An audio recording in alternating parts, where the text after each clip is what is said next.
¿Cuántos estamos listos para la palabra de hoy? Estamos listos, eso. Yo estoy lista. Bueno, creo. No, mentira. Como ustedes saben, para los que han estado aquí, ¿habrá alguien que esté aquí por primera vez? Por ahora, ¿sí? Bueno, gloria a Dios. Para los que no han estado aquí en las semanas anteriores, los invito a escuchar.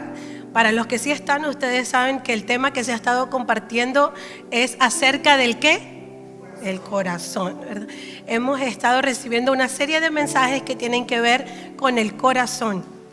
Y la razón o el motivo por qué este tema es tan relevante, es tan importante, lo vemos en ese versículo muy conocido que hemos estado escuchando últimamente, que está en Proverbios, en el capítulo 4, el versículo 23, y hay una traducción que se llama The Passion, la pasión, y esta traducción dice: cuida los afectos de tu corazón, porque ellos influyen en todo lo que eres. Entonces, como que cuidemos eso que amamos, o cuidemos dónde está a lo que nosotros le tenemos afecto, porque todo eso va a influir en lo que somos, va a terminar convirtiéndose en lo que somos.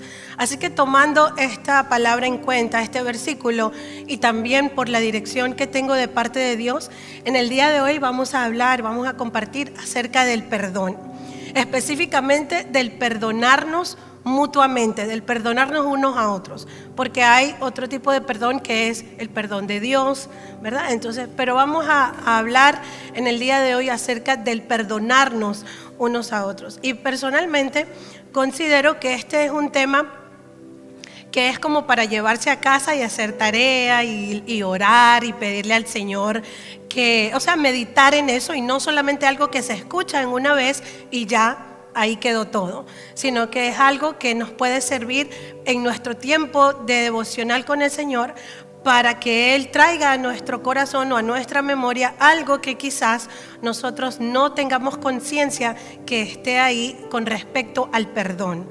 Así que perdonar es una forma de cuidar nuestro corazón, y eso lo vamos a ver a través de la enseñanza del día de hoy y de la palabra. Y vamos a ver el primer punto, que es realmente una pregunta: ¿qué es perdonar según la mente de Dios? ¿Qué piensa Dios acerca del perdonar? Y para eso vamos a ver primero Isaías capítulo 43, versículo 25. Dice: yo, hablando el Señor de Él mismo, yo soy el que borro tus rebeliones por amor de mí mismo, y no me acordaré de tus pecados. Y también primera de Juan capítulo 4 versículo 5 dice: y ustedes saben que Jesús vino para quitar pecados, y en Él no hay pecado. O sea, en la primera vimos que Dios borra nuestras faltas, y en la segunda vemos que Jesús vino para quitar. Así que no es solamente como que, sí, está bien, lo dejé pasar. No, es que lo borró, lo quitó, no existe más. Y luego termina diciendo que no se acordará más de ellos. Y entiendo que quizás esa es una facultad muy de Dios, y que nosotros no tengamos esa misma capacidad para decir como que, sí, ya no me acuerdo de eso, ¿verdad? Quizás nosotros pensamos, sí, para Dios eso es fácil, pero para nosotros, yo todavía me acuerdo. Pero el punto no es no acordarnos, el punto es cómo nos acordamos, ¿sí? De qué manera lo estamos viendo ahora. Y quiero que digamos esto en voz alta. Yo primero lo voy a decir y yo les doy la indicación. Perdonar es una acción, porque la palabra que estamos viendo aquí en el versículo es un verbo. Aunque no voy a entrar en gramática, lo estamos viendo como un verbo, o sea que es una acción. Perdonar es algo que se hace, no es algo que se siente, ¿sí? Primero se decide y luego se acciona. Cuando usted va a hacer algo, cuando usted va a salir a caminar, a hacer un ejercicio, usted primero lo decidió, usted tomó la decisión de hacer algo y después lo hizo, ¿cierto? Entonces, de la misma manera, para perdonar necesitamos primero decidir y luego accionar. No debemos esperar el sentimiento. Entonces, digamos esto en voz alta: perdonar es una decisión, no es un sentimiento.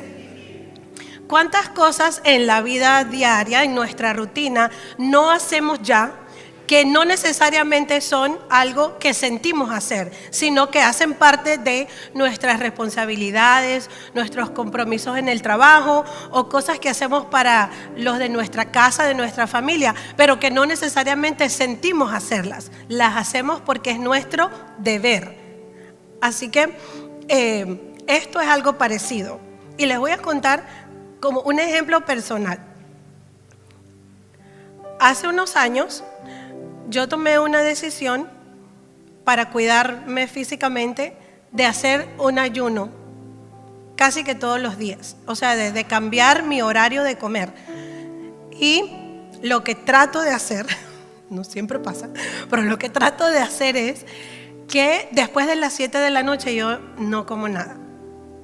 A no ser que alguno de ustedes me invite a cenar y entonces ahí se dañó el plan. Pero si estoy en casa y trato de hacer esto lo más que puedo, después de las 7 no como. Y no desayuno hasta el otro día, como hasta las 12 o 1 de la tarde. Y algunas veces he logrado más tiempo, pero es mi meta. Y yo amo el desayuno.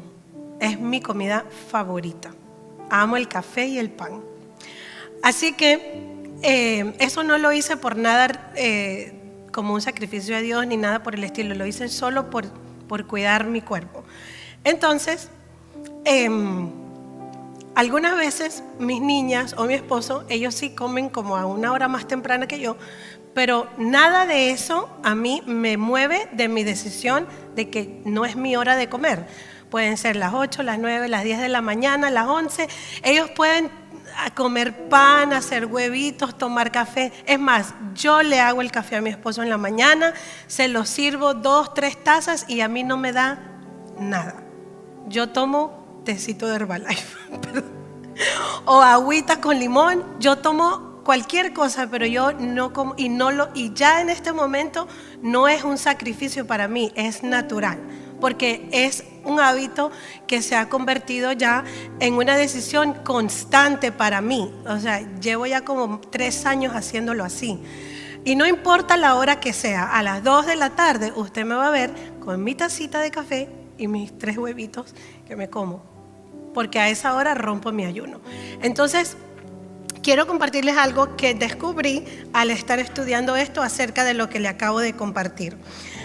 Está muy famosa ahora la neurociencia, ¿verdad? Y de hecho mi esposo compartió unos datos muy buenos la semana pasada.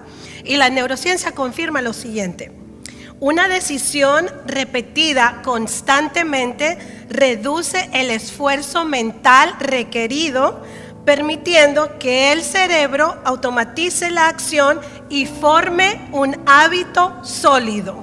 Diga conmigo, un hábito sólido. Tenemos la capacidad, porque Dios nos los ha dado, de ordenarle a nuestro cerebro que accione de acuerdo con nuestra decisión. Yo lo voy a decir otra vez. Poseemos la capacidad dada por Dios de ordenarle a nuestro cerebro que accione de acuerdo con nuestra decisión.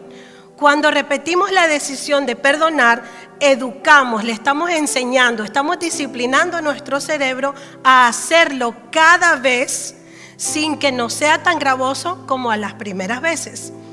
Hasta que llegue el momento en que lo haremos automáticamente sin que nadie nos obligue, sin que nadie nos lo pida, sino solamente porque sabemos que es lo que la palabra de Dios nos dice y somos hijos obedientes, ¿verdad que sí?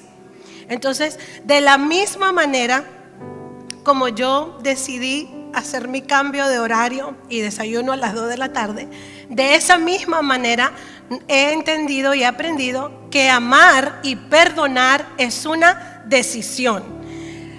Se nos enseñó como al revés. Porque muchas veces, o quizás en nuestra niñez o juventud, hemos pensado, cuando estamos jóvenes, pensamos que todo lo que hacemos o la mayoría de las cosas que hacemos es porque las queremos hacer, porque nos hacen sentir bien. Es que si tengo hambre, voy a comer. Si tengo sueño, voy a dormir, ¿verdad? Si tengo ganas de salir, me levanto y me voy. Pero hemos entendido ahora que somos adultos y que somos hijos maduros, que no todo lo que sentimos hacer nos conviene hacerlo, ¿sí? De hecho, la palabra dice, todo me es lícito, mas no todo me conviene y no todo me edifica. Así que no todo lo que sentimos hacer es lo que hay que hacer. En este caso, primero viene la decisión. Y quiero que veamos detenidamente esa imagen porque está muy buena. Yo no soy doctor, pero aquí tenemos médicos y yo busqué esta información y sé que está verificada, es real, así es. Así que nuestro cerebro va a generar la emoción, no va a generar la emoción antes de que tomemos la decisión. La decisión la tenemos que tomar aún si no la sintamos. La emoción viene después que tomemos la decisión. Ella nos tiene que seguir a nosotros en la dirección que la queremos llevar, ¿sí? Entonces nuestro cerebro tiene esa capacidad, de la manera en la que Dios lo creó, que no sentimos para perdonar, perdonamos para sentir, ¿ok? Y quiero darles el significado de esta palabra. Recuerden que la Biblia original en esta parte del Nuevo Testamento está escrita en griego y esa palabra en el original significa dejar ir o cancelar una deuda. Perdonar es la decisión intencional de cancelar una deuda en la que se libera al ofensor del resentimiento y de la culpa. De hecho, nosotros sabemos también, y creo que esto sí tiene como más tiempo de haber sido demostrado a través de la medicina, que hay enfermedades crónicas que se producen por guardar rencor, por falta de perdón, por ira, por enojo, por situaciones no resueltas en nuestro corazón. Todos sabemos eso, ¿verdad que sí? Porque ya eso es algo que esa información ya tiene algunos años que está comprobada y no quiero ni mencionar esas enfermedades, pero lo que sí es cierto es que es dañino, que hace daño. Y vamos a ver Hebreos capítulo 10, versículos del 17 al 18. Después dice, nunca más me acordaré de sus pecados y sus transgresiones. Y cuando los pecados han sido perdonados, ya no hace falta ofrecer más sacrificios. Así como Dios borra o quita nuestros pecados, nosotros como creyentes y discípulos también debemos dejar de exigir una compensación cuando se nos hace un daño. ¿Saben cuando un carro es una pérdida total y se recibe una compensación? ¿Sí? A veces una ofensa se puede sentir como eso, como que se nos debe algo si somos los ofendidos, ¿sí? Una manera de saber cuando no hemos perdonado es que tenemos un comportamiento o tenemos una actitud como que algo se nos debe. Y consciente o inconscientemente estamos exigiendo que se nos redima por eso que se nos hizo. Pero si nunca perdonamos y continuamos lidiando con eso, esa situación se convierte como en una deuda eterna, como algo que nunca se va a resolver. Cuando decidimos no perdonar y cuando lo dejamos prolongarse. Si yo no perdono, aunque me den todos los regalos que me quieran dar, aunque me lleven a todos los paseos y hagan todo lo que quieran hacer, si yo no perdono, nunca voy a sentir que nada de eso es suficiente, ¿sí? Entonces es una decisión que cada uno necesitamos tomar para liberarnos, porque realmente es como una prisión en la que nos encarcelamos nosotros mismos. Y de acuerdo, algo que me gusta mucho de este versículo que acabamos de ver es la parte final, que obviamente está hablando del Señor Jesús, haciendo alusión a cómo se lidiaban los pecados en el Antiguo Testamento cuando se ofrecían sacrificios por los pecados del pueblo de Dios. El sacerdote ofrecía sacrificios, traían ofrendas y todo este tipo de cosas. Pero cuando Cristo vino y se ofreció como un sacrificio que fue suficiente para cubrir todos y cada una de nuestras faltas, no hace falta nada más. Diga conmigo, no hace falta nada más. Cuando yo he perdonado, no hace falta hacer nada más. Cuando usted perdona, ya, es hasta ahí. No hay que continuar. Sí, de hecho, el que sabe que perdonó algo, lo nota porque la diferencia a cómo pensaba y a cómo se sentía es abismal a como estaba antes. Así que vamos a ver el siguiente punto. El perdón hace parte del estilo de vida de reino. Y quiero que veamos Efesios capítulo 4, versículo 32, que dice: por el contrario, sean amables unos con otros, sean de buen corazón y perdónense unos a otros, tal como Dios los ha perdonado a ustedes por medio de Cristo. ¿Cuántos aquí amamos el reino de Dios? Todos, amén. Y la palabra dice que busquemos el reino de Dios y su justicia por encima de todo. O sea que es algo preponderante, es algo importante, es algo relevante para nosotros. Entonces eso quiere decir que si para nosotros es tan relevante el reino de Dios, el perdón hace parte de nuestro estilo de vida de reino. Es parte de nuestro comportamiento como creyentes. Y la Biblia nos deja saber algo muy claro. El Señor lo dijo, que en el mundo íbamos a tener ¿qué? Aflicción, ¿sí? Y muchas de estas situaciones a veces suceden, porque si vamos a hablar de perdón es porque tenemos que perdonar algo o a alguien, ¿sí? Entonces muchas de las aflicciones tienen que ver con perdonar a alguien. Y las ofensas son parte de la vida. ¿Ya se han dado cuenta de eso? Sí, son parte del diario vivir. Así que cuanto más rápido aceptemos esto, o sea, lo que quiero decir es que no pensemos que porque, eso que me pasó, espero que nunca más se vuelva a repetir. Es lindo pensar o querer pensar eso, pero realmente no es así. Nos van a seguir pasando situaciones. Así que lo que sí podemos hacer es pedirle al Señor que nos ayude a cómo manejarlo de acuerdo a su palabra y de la manera como Él quiere que lo hagamos. Así que el versículo de Efesios que acabamos de leer aparece al final de una sección. Efesios es una carta como muchas que escribió el apóstol Pablo, y esta parte final que nosotros leímos es una sección donde él primero en los versículos anteriores él estaba hablándoles a una iglesia de cómo se debe de comportar como congregación, una iglesia que ha sido transformada por la fe, y les dice estas cosas que voy a mencionar. O sea, imagínense nosotros aquí en Casa de Poder Miami que nos comportemos con estas cosas que yo voy a decir. Él les dice: deben dejar atrás la amargura, el enojo, los gritos, la malicia. ¿Por qué? Porque todas estas cosas, ¿qué hacen? Dañan las relaciones de reino.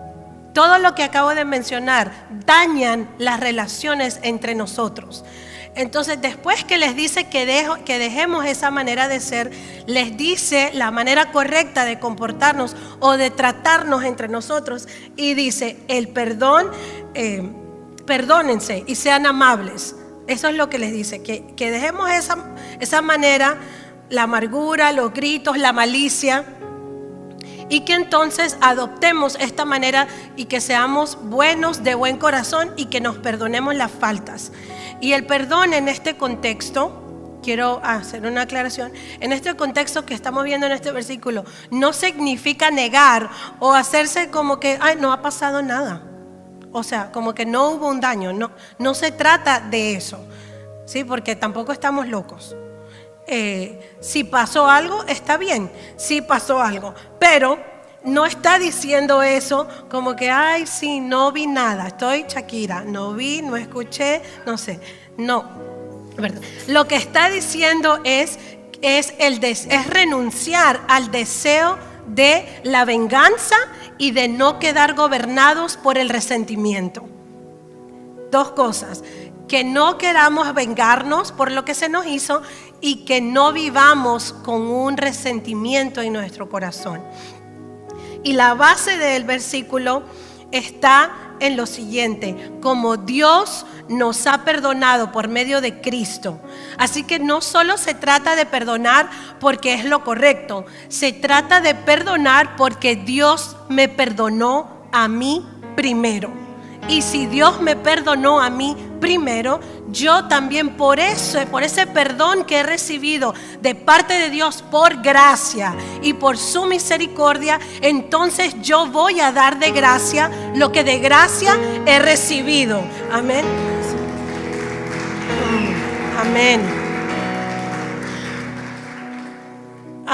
Así que podemos dejar establecido algo para concluir esta parte. Las relaciones de reino están llenas de tres cosas.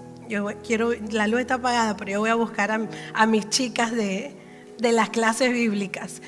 Las relaciones de reino tienen tres cosas, pero hoy le vamos a añadir de lo que estamos aprendiendo. ¿Saben qué tienen? Están llenas de amor, de paciencia, de honra y de perdón.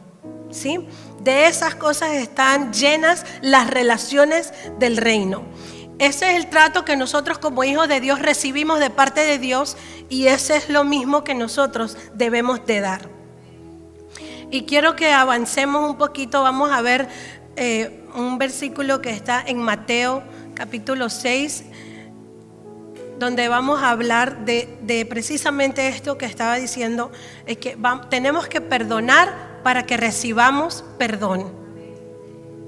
Y Mateo 6 dice: danos hoy el alimento que necesitamos y perdónanos nuestros pecados, así como hemos perdonado a los que pecan contra nosotros. Si perdonas a los que pecan contra ti, tu Padre Celestial te perdonará a ti. Pero si te niegas a perdonar a los demás, tu Padre no perdonará tus pecados. Comencemos por mencionar algo de que obviamente es la oración del Padre Nuestro, que es la oración que enseñó el Señor Jesús. La oración es un hábito del creyente que se debe de hacer de manera continua, ¿sí?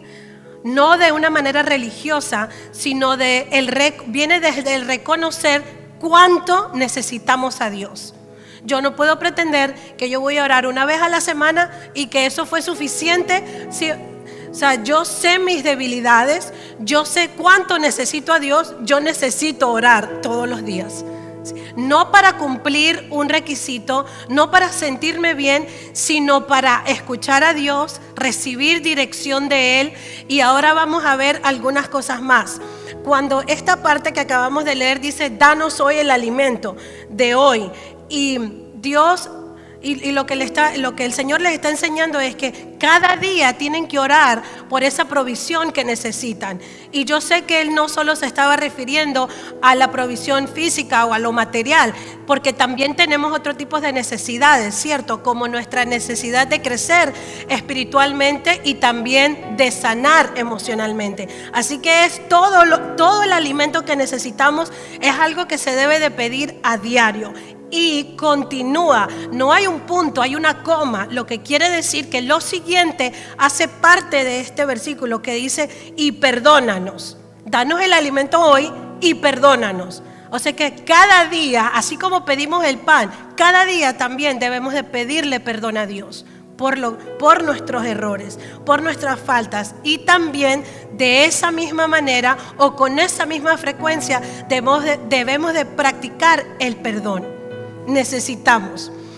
Hay una manera un poquito desagradable quizás, pero todos los días usted come, sí, ¿verdad? Y todos los días usted también suelta, ¿verdad? Evacúa, ¿sí? Porque hay cosas que nos sirven de lo que comemos y hay otras que no nos sirven, ¿sí? De lo que inquirimos. Y de la misma manera, en nuestro diario vivir, nosotros hoy estamos recibiendo la palabra, pero puede ser que anoche, porque no quiero decirle para su futuro, pero puede ser que anoche o anteanoche o el otro día alguien le ofendió y usted necesita sacar eso. O sea que usted necesita limpiar su corazón. Así que por eso es importante que lo hagamos de manera constante para no darle lugar al enemigo en nuestro ser interior. Así que la petición de la oración del Padre Nuestro dice: Padre, perdónanos nuestras deudas. Nuestros pecados son nuestras deudas con el Señor. Y el deseo de nuestro corazón debería de ser que el Padre nos perdone nuestros errores. Y esta oración que el Señor Jesús nos enseñó nos da un argumento. Y le voy a explicar como en manera legal un argumento. Creo que todos quizás lo sabemos, pero cuando uno va a presentar una petición, usted necesita traer con esa petición un argumento para que el juez le otorgue lo que usted está pidiendo, ¿cierto? Entonces, cuando estamos pidiendo por el alimento, cuando estamos pidiendo perdón y cuando vamos a perdonar, tenemos un argumento que el Señor Jesús nos entregó. Recuerden que Él es nuestro sumo sacerdote y la Biblia dice que Él está sentado a la diestra del Padre. Cuando usted y yo estamos orando, Él está sentado a la diestra de Dios y dice que Él está intercediendo por nosotros en ese momento.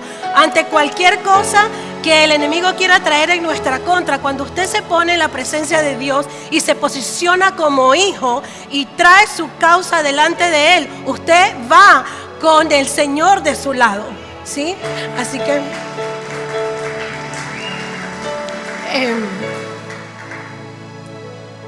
Así que por eso dice, este es el argumento del cual les estoy hablando: como también nosotros perdonamos a los que nos ofenden.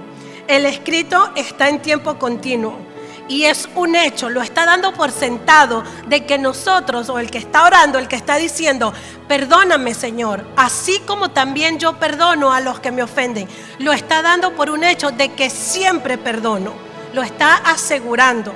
No es una trampa. Así, porque yo esto a mí me liberó. Porque yo en algún momento, cuando estaba orando hace un tiempo atrás, en esta parte casi como que no la decía como en alto. Decía: perdóname, Señor, así como yo perdono. ¿Y si no perdoné? Entonces tenía como miedo de decir esa parte.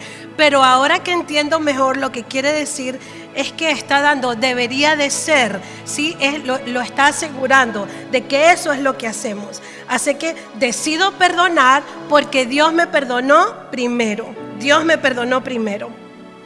Hace un tiempo atrás, hace unos añitos, creo que fue en el tiempo de la pandemia, que hicimos muchas cosas virtuales.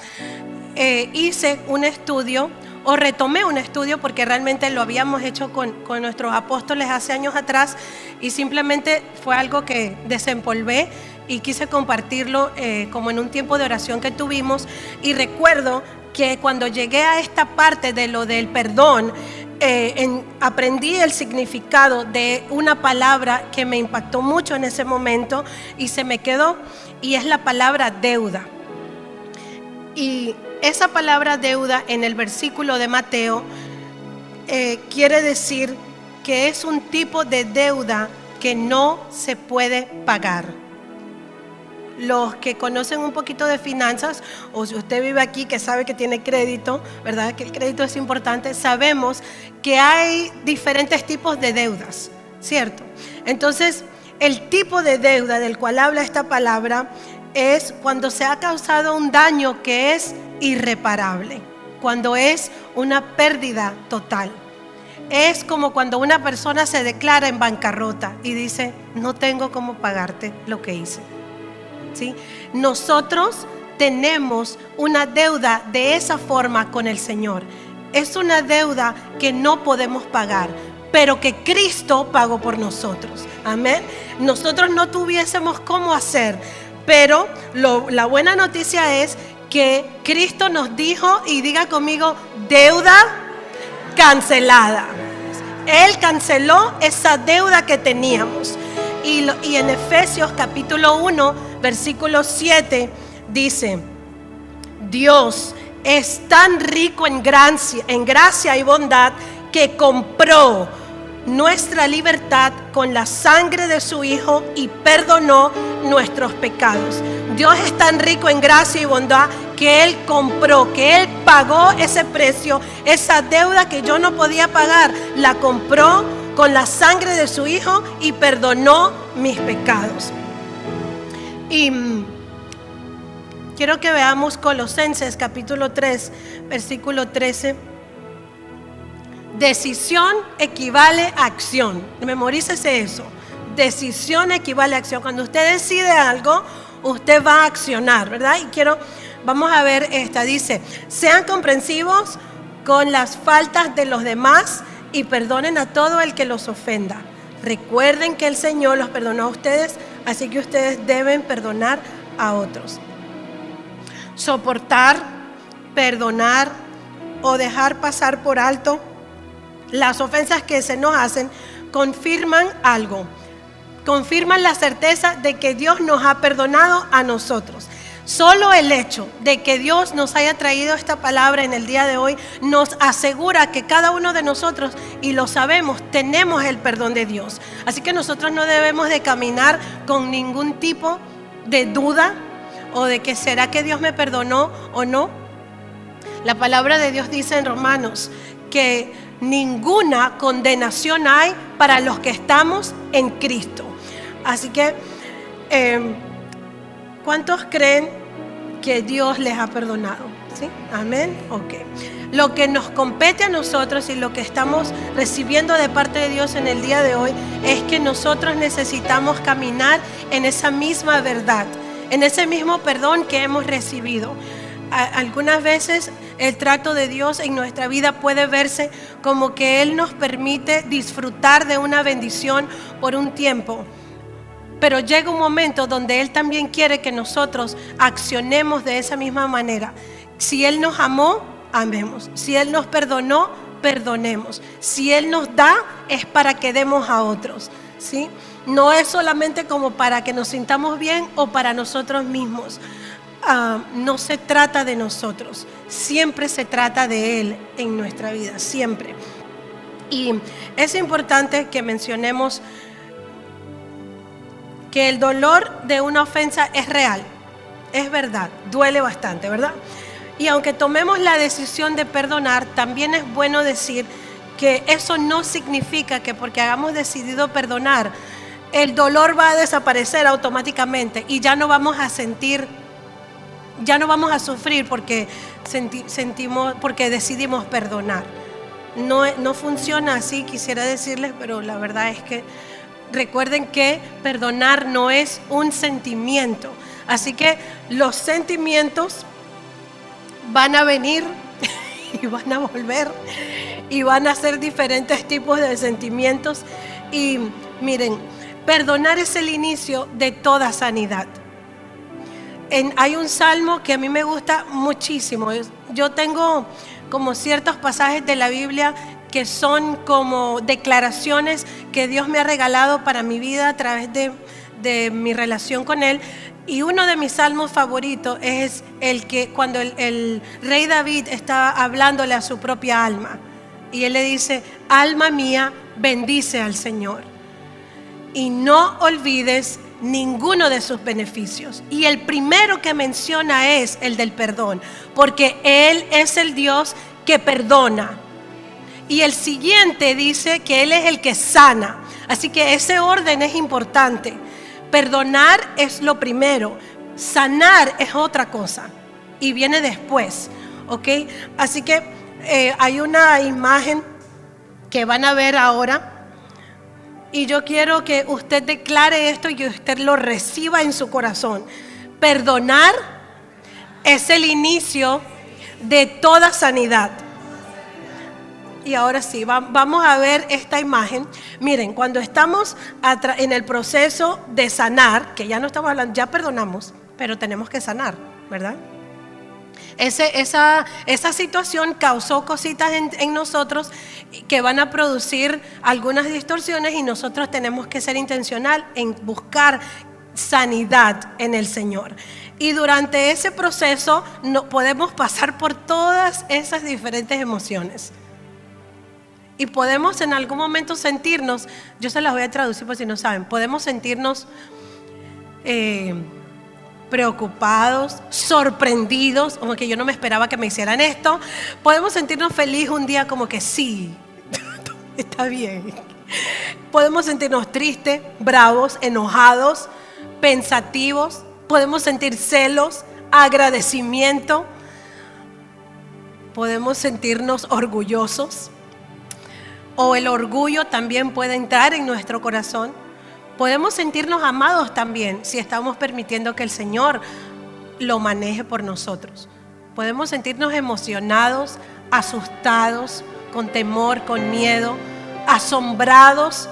Asombrados vamos a dejarlo para la parte final, porque siempre hay una buena parte final. ¿Cuántos saben que siempre hay un final feliz en Cristo? Así es, ¿sí? Gozosos, el viejito está gozoso y el niño está aburrido. Así que podemos pasar por todo eso. Y por eso cuando pasamos por un proceso de sanar una ofensa, hasta puede ser en algún momento que nos sintamos un poquito como, yo como que no estoy bien, ¿no? Como que un día sí, un día no, un día estable, el otro día no, y pareciera como que hemos perdido hasta un poquito el sentido común. Pero siempre es importante saber quién es nuestro refugio y dónde está nuestro lugar seguro, y ese es el Señor. Así que si usted sabe volver a su lugar seguro o a su refugio, usted simplemente, no, espérate, déjame pausar un momento. Y cuando uno vuelve y toma la decisión una vez más, entonces todas esas sentimientos que nos pueden hacer sentir un poquito locos en algún momento se van a disminuir y van a ir desvaneciéndose. Y si me reciben esta recomendación, solo es una recomendación, basado en cómo quizás me ha funcionado a mí, cuando cosas como estas sucedan, lo primero que siempre debemos de hacer es buscar al Señor. Buscar al Señor. Es lo primero. Quizás antes en nuestra manera de ser como era antes de Cristo, eso no era lo primero, porque lo primero por lo general es que tratamos de defendernos o de entender, pero ¿qué está pasando? Pero en el Señor no lo hacemos de esa manera. En el reino nosotros buscamos a Dios, buscamos que el Señor sea quien nos hable.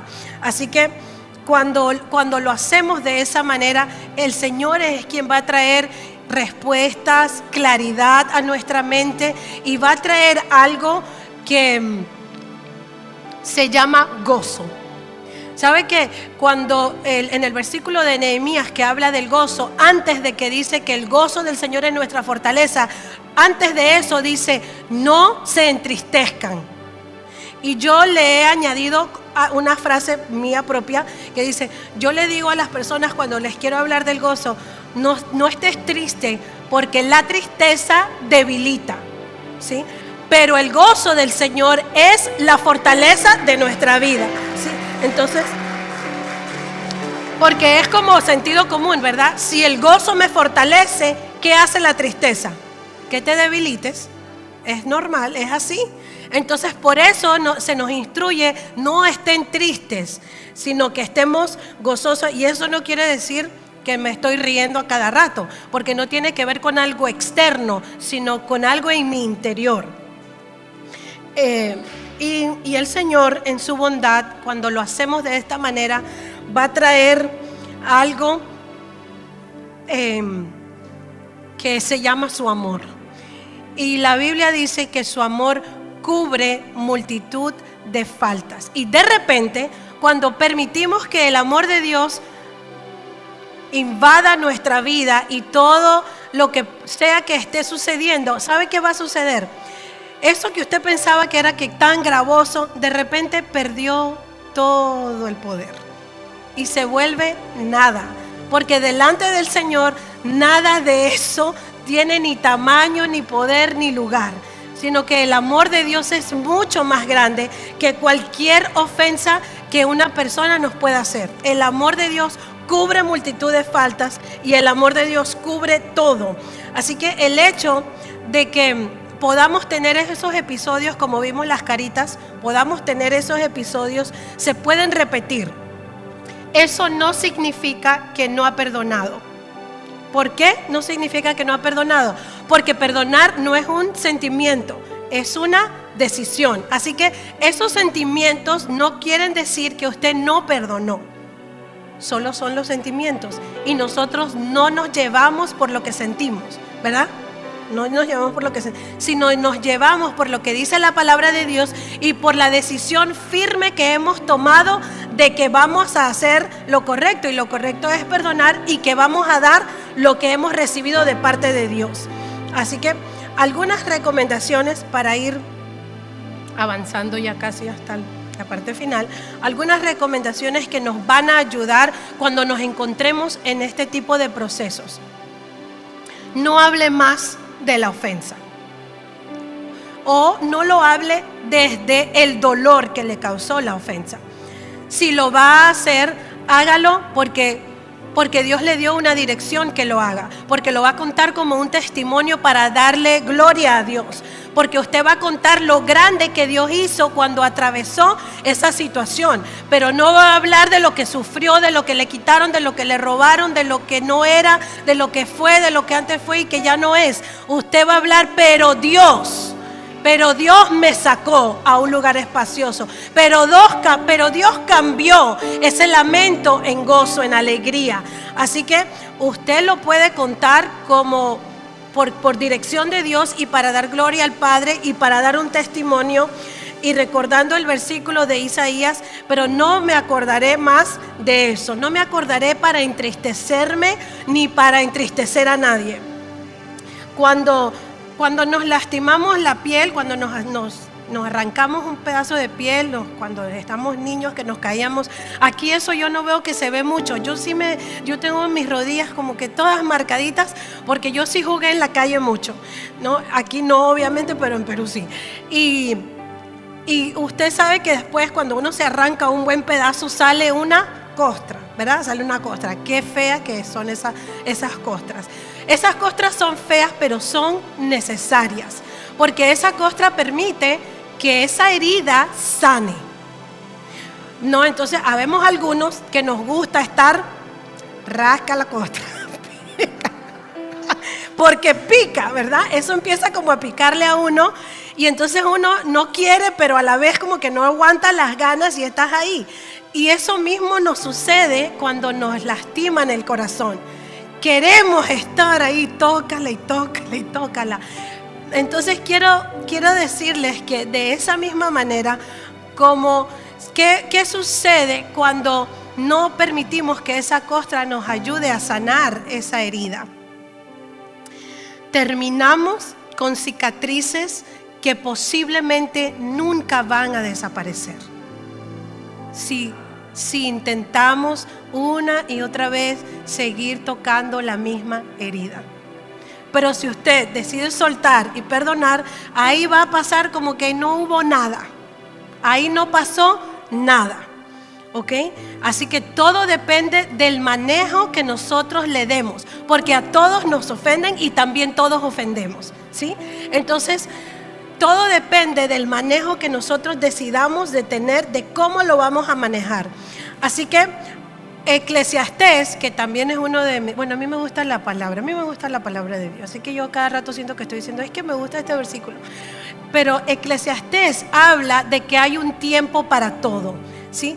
Y sí hay un tiempo para hablar.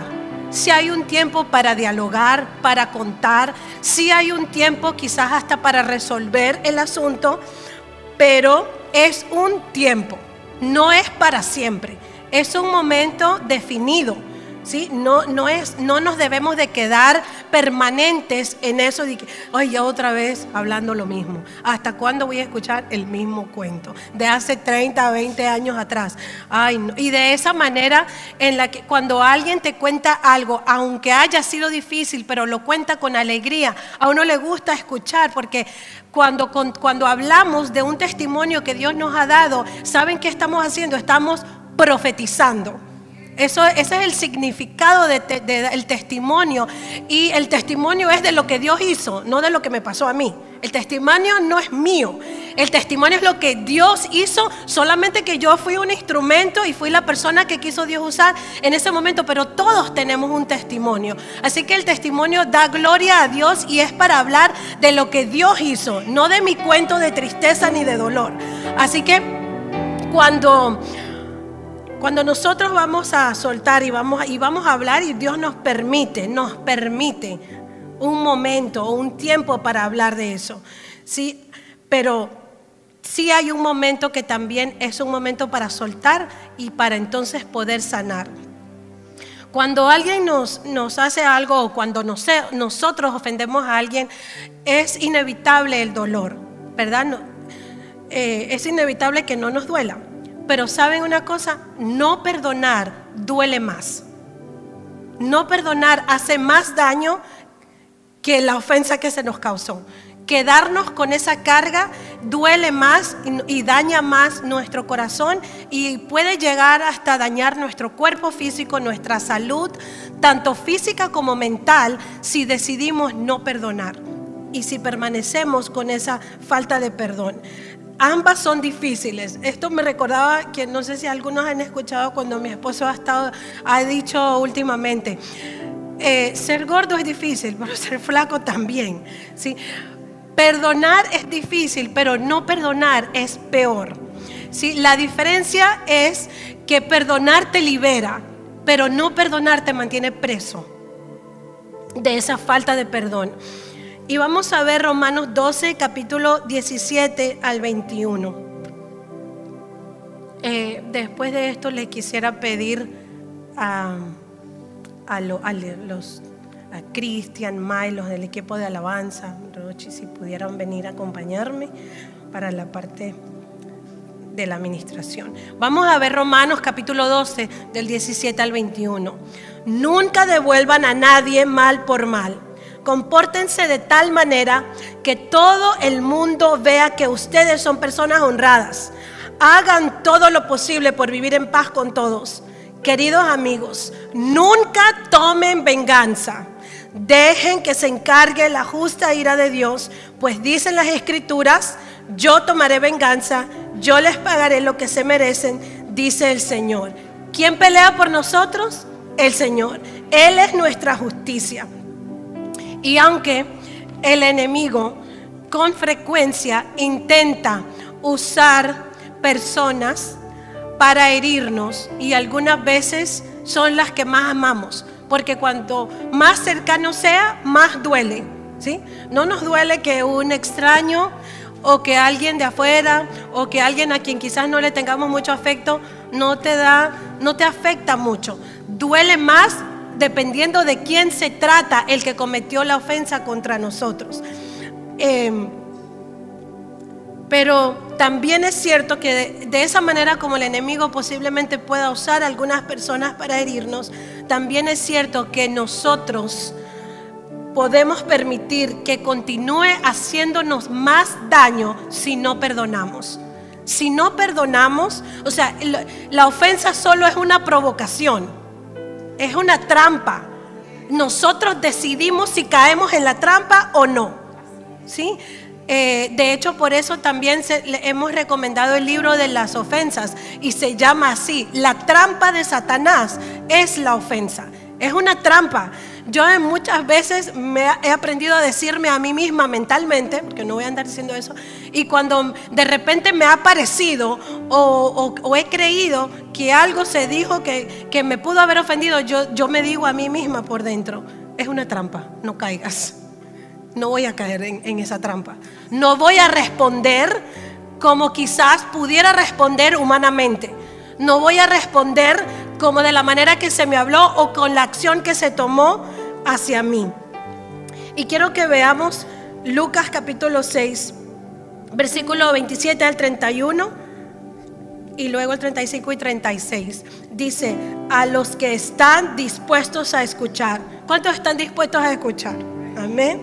Les digo, amen a sus enemigos, hagan bien a quienes los odian, bendigan a quienes los maldicen, Oren por aquellos que los lastiman.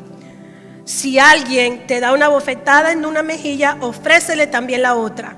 Si alguien te exige el abrigo, ofrécele también la camisa. Dale a cualquiera que te pida, y cuando te quiten las cosas, no trates de recuperarlas. Traten a los demás como les gustaría que ellos los traten a ustedes. Amen a sus enemigos, háganles bien, presten sin esperar nada a cambio. Entonces, me gusta entonces su recompensa del cielo será grande y se estarán comportando verdaderamente como hijos del Altísimo, pues Él es bondadoso con los que son desagradecidos y perversos. Debemos ser compasivos, así como su Padre es compasivo. Así que este versículo dice que amemos, que hagamos el bien, que bendigamos y que oremos. Miren, yo por mi propia, algunas veces cambio algunas cosas de la Biblia como en primera persona. Eso nos enseñó nuestro apóstol solo para declararlo para mí. Y algo que yo he hecho es que también he entendido que las traducciones a veces pueden decir una palabra exactamente como no lo es. Y a mí no me gusta usar la palabra enemigos, personalmente. No me gusta, prefiero no. Prefiero simplemente decir a los que me ofendieron. Porque muchas veces, lo que decía hace un momento, porque ¿y si me ofendió mi mamá? Ella no es mi enemiga, ¿verdad? Y si me ofendió mi hija no es mi enemiga. Y si me ofendió mi hermano de la iglesia no es mi enemigo. Mi hermano de la iglesia es mi hermano en Cristo. Y si yo ofendí a alguno de ustedes, nosotros somos una familia de fe. Entonces creo que para ayudar a nuestra mente en este proceso, mi recomendación, y ha sido lo que yo he hecho, es que yo no considero que tengo enemigos. El único enemigo que reconozco es el que me dice la palabra, que es el diablo. Pero yo no veo a nadie como que es mi enemigo, sino porque eso no me va a ayudar a lidiar contigo con amor. Yo te tengo que ver con amor. ¿Y cómo tú ves a tu enemigo con amor? Cuesta, ¿verdad? O sea, cuando tú estás en una situación y tú quieres hacer lo que la palabra dice, y tú estás diciendo, no, voy a orar por ti porque tú eres mi enemigo. No, yo no lo voy a hacer de esa forma. Así que vamos a ver Mateo 5:44, dice, pero yo digo, ama a los que te ofendieron o a los que te hicieron mal, y ora por los que te persiguen. Y